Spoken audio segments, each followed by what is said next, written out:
Video کو like کر کے آگے شیئر ضرور کر دینا ہے نا۔ اور دوسری بات، جب خود ہی وضاحت ہوگی تو پھر کسی کے سمجھانے کی ضرورت نہیں پڑے گی۔ تو قرآن نے اشارے دے کر آگے اس لیے بڑھ گیا کہ صرف قرآن نہیں آیا بلکہ ساتھ میں صاحب قرآن بھی تشریف لائے۔ تو قرآن نے وضاحت نہ کر کے بتا دیا کہ ہم اشارے دے رہے ہیں، اب اس کی وضاحت سمجھنا ہے تو آمنہ کے لال کی چوکھٹ پہ جاؤ۔ یعنی محتاج بنا دیا ہے قرآن سمجھنے کے لیے، خود بیٹھ کر کے یہ نہیں کہ ہم وہاں کہاں جائیں، کہ نہیں، ہم اشارے دے رہے ہیں، اجمال دے رہے ہیں، اب اس کی تفصیل چاہیے تو مصطفیٰ جان رحمت کی چوکھٹ پر جاؤ۔ اسی لیے فرمایا قد جاءکم من اللہ نور وکتاب مبین، تمہارے پاس نور بھی آیا اور کتاب بھی آئی، لیکن کتاب آئی، نور بھی آیا ساتھ میں، تو ان کے پاس جاؤ۔ اسی لیے تفصیل سمجھنے کے لیے صحابہ بارگاہ رسالت میں جاتے، آج بھی تفصیل سمجھنا ہے تو قرآن اشارے دے کے آگے بڑھتا ہے۔ تو عرض یہ کر رہا تھا کہ قرآن نے کہا کہ پھر اس کو اس طرح مارو۔ اب مارو کس طرح؟ حضور نے فرمایا مسواک سے مارو۔ کس سے مارو؟ ڈنڈے سے نہیں، پٹے سے نہیں، چپل جوتے سے نہیں۔ قرآن کہتا ہے آخری سٹیپ ہے، پہلے بات بند کرو، نہیں مانتی ہے، پہلے سمجھاؤ، نہیں مانتی، بات بند کرو، بستر رکھ کرو، پھر اس کو مارو۔ مارنے کی نوبت ہے مسواک۔ اب مسواک کے لیے قانون دے دیا حضور نے، فرمایا چھوٹی سے چھوٹی چھنگلیا کی طرح ہو اور موٹی سے موٹی انگوٹھے کی طرح ہو، اس سے موٹی مسواک سنت کے مطابق نہیں ہے۔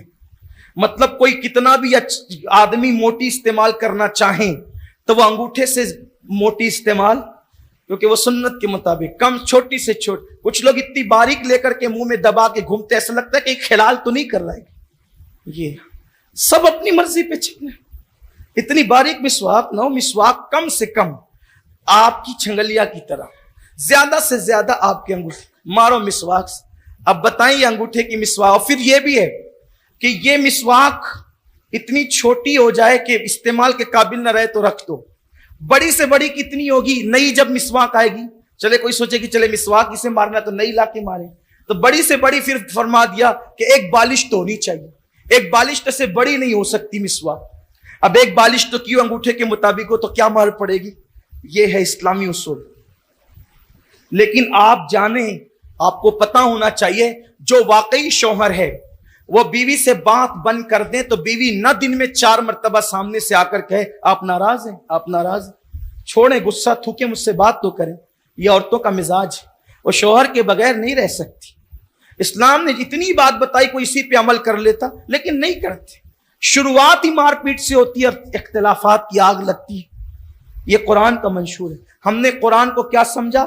تیجے پہ پڑھی جانے والی کتاب، 40 سے پڑھی جانے والی کتاب، بیٹی کے جہیز میں دی جانے والی کتاب، اور جھگڑے کے اندر جس کی قسم کھائی جائے وہ کتاب۔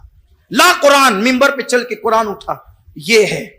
سیاسی لیڈران اسٹیج پہ کہتے ہیں تو اس سے کہو کہ وہ ممبر پہ چڑھ کے قرآن اٹھائیں، جھگڑے والے راستے میں کہتے ہیں ممبر پہ چڑھ کے اس کو وہ لوگ قرآن اٹھائیں۔ او ممبر پہ قرآن اٹھانے والوں، قرآن پڑھنے کے لیے کتنی بار اٹھائے یہ بتا، قرآن پڑھنے کے لیے کتنی بار اٹھائے یہ بتا۔ قرآن قسم کے لیے رہ گیا، قرآن جہیز کے لیے رہ گیا، قرآن صرف تیجی اور 40ویں کے لیے رہ گیا۔ کتاب کس لیے آئی تھی اس کو کیا کر دیا؟ میں منکر نہیں ہوں، بالکل قرآن سے ایصال ثواب کیا جانا چاہیے، کیا جا سکتا ہے، لیکن قرآن صرف قرآن خوانیوں کے لیے نہیں ہے۔ قرآن مقدس سمجھ کر اسے اپنی زندگی میں اتارنے کے لیے یہ منشور ہے۔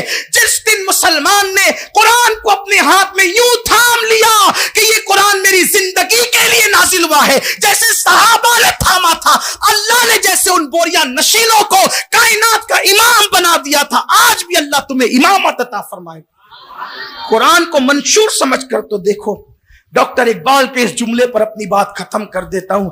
بڑا مفکر تھا اقبال، بڑا دانشور تھا اقبال۔ اقبال نے اپنی قوم کو پیغام دیا اور بہت پیغام دیا۔ اقبال کا رشتہ قرآن سے بڑا مضبوط تھا۔ اقبال دعا کرتے تھے اللہ جو تو نے مجھے دکھایا ہے میری قوم کو دکھا دے۔ ہم نے اپنے بڑے بزرگوں سے سنا ہے کہ اقبال جب تلاوت کرتے تھے رات کو قرآن کی، اقبال جب تلاوت کرتے تھے، وہ شاعر تھا، دنیا اسے شاعر کی حیثیت سے جانتی ہے۔ لیکن اقبال کی زندگی یہ تھی کہ جب اقبال رات کو قرآن کی تلاوت کرتا تھا تو صبح کو وہ قرآن کا مصحف اٹھا کر کے گھر والے دھوپ میں رکھتے تھے. وہ قرآن اس لیے دھوپ میں رکھا جاتا تھا کہ اقبال تلاوت کرتے ہوئے اتنا روتے تھے کہ ان کے آنسو اتنے پڑتے تھے کہ قرآن بھیگ جاتا تھا اور پھر جو ہے وہ دھوپ میں سکھایا جاتا تھا روزانہ. اس طرح تلاوت کرتے تھے اقبال. بڑا رشتہ مضبوط تھا ڈاکٹر اقبال کا قرآن سے. اسی لیے اقبال نے جو باتیں کہی ہیں وہ کسی شاعر کے یہاں جلدی سے آپ کو نہیں ملتی. غالباً انہی نے کہا ہے کہ وہ زمانے میں معزز تھے مسلمان ہو کر اور ہم خار ہوئے تاریخ قرآن ہو کر. بڑی باتیں کہی اقبال نے، لیکن میرا عنوان وہ نہیں ہے. تو اقبال نے اپنی قوم کو مخاطب ہو کر ایک پیغام دیا ہے. انہوں نے عکاسی کی ہے، عکس لیا ہے قوم کے کیریکٹر کا اور بیان کیا ہے. ہمارے یہاں قرآن کھولتے کب ہیں؟ قرآن کھلتا کب ہے ہمارے یہاں؟ جب کسی کو سکرات لگتی ہے، موت ہونے والی ہوتی ہے، تو بھائی بھتیجے بھانجو کہتے لو قرآن لے کر کے بیٹھو، قرآن پڑھو، سرانے سورہ یاسین پڑھو. کیا عقیدہ ہے آج بھی مسلمانوں کا کہ قرآن پڑھیں گے، سورہ یاسین پڑھیں گے تو اس کی برکت سے موت آسان ہو جائے گی؟ یہی عقیدہ ہے؟ بالکل پرفیکٹ عقیدہ ہے، کیونکہ حضور علیہ السلام کی حدیث ہے کہ مرنے والوں کے قریب سورہ یاسین اور سورہ رعد کی تلاوت کیا کرو، اس کی برکت سے موت آسان ہو جاتی ہے. اب اقبال نتیجہ نکالتے ہیں. اقبال کہتے ہیں اے میری قوم، تو نے قرآن سے مرنا سیکھا، تو نے قرآن سے جینا کیوں نہیں سیکھا؟ اس لیے کہ جس قرآن کی تلاوت کی برکت سے جب موت آسان ہو جاتی ہے تو اس تلاوت کی برکت سے کیا زندگی کی مشکلیں آسان نہیں ہو سکتی؟ موت کی مشکل زیادہ ہے یا زندگی کی مشکل زیادہ ہے؟ موت کی مشکل سے بڑی کوئی مشکل ہے ہی نہیں. تو اقبال کہتے ہیں جب قرآن کی برکت سے موت کی مشکل آسان ہو جاتی ہے تو زندگی کی مشکل آسان نہیں ہوتی. پڑھیں قرآن، کھولیں قرآن، قرآن سے قریب آئیں.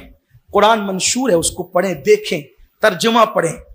ترجمہ اردو زبان میں کنز الایمان ہمارے پاس ہے، اس کو دیکھیں، غور کریں قرآن کہتا کیا ہے. اللہ تعالیٰ سے دعا ہے کہ ہماری پوری قوم کو اللہ قرآن کے قریب کر دے، یہ امت پھر قرآن کے قریب آئے. حضور نے 23 سال کی قلیل مدت میں جو انقلاب پیدا کیا ہے قرآن کی برکت سے. حضور نے قرآن پڑھا، لوگ چلے آئے، قریب آ گئے.